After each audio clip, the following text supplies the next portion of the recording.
The landscape has broadened. Earlier it was mainly only recruitment, development and the reward, but now it is the business partnering role or the program partnering role, where you have to understand our work and then provide innovative solutions to that. I think over the last few years we've all been made much more aware of the need to measure the impact of what we do.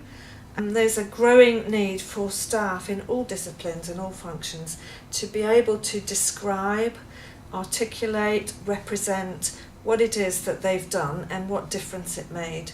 And so I think from an HR and an L&D perspective, the need to give people the skills. So I think the biggest trend that will continue influencing HR is a shortage of people in some key skill sets, leadership, management. Some of these sectors we're fighting for the same people, so we've got to find a way to deepen the pool and resource from different places.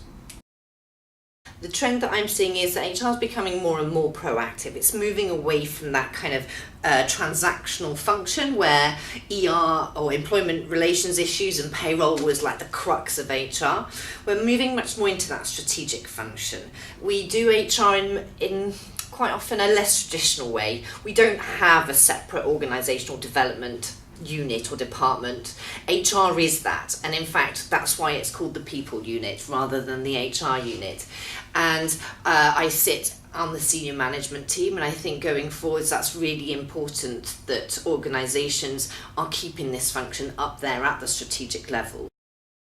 A real focus and shift onto social media recruitment, and we need to focus on making that, as a way of recruiting our talent pipeline.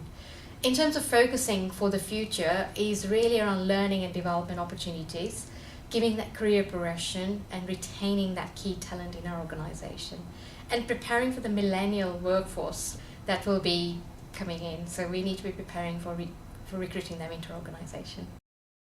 The real impact around technology. For example, how we're resourcing is very different to how we were resourcing a few years ago related to technology. The way in which we're working and the opportunities that technology has opened up to us around how we work has changed dramatically. Global mobility, the world is continuing to become much smaller, and people are also looking for different types of opportunities, working internationally or being more mobile. It is people management in the context of holistic organizational performance. I think that's the direction that the humanitarian sector should move towards.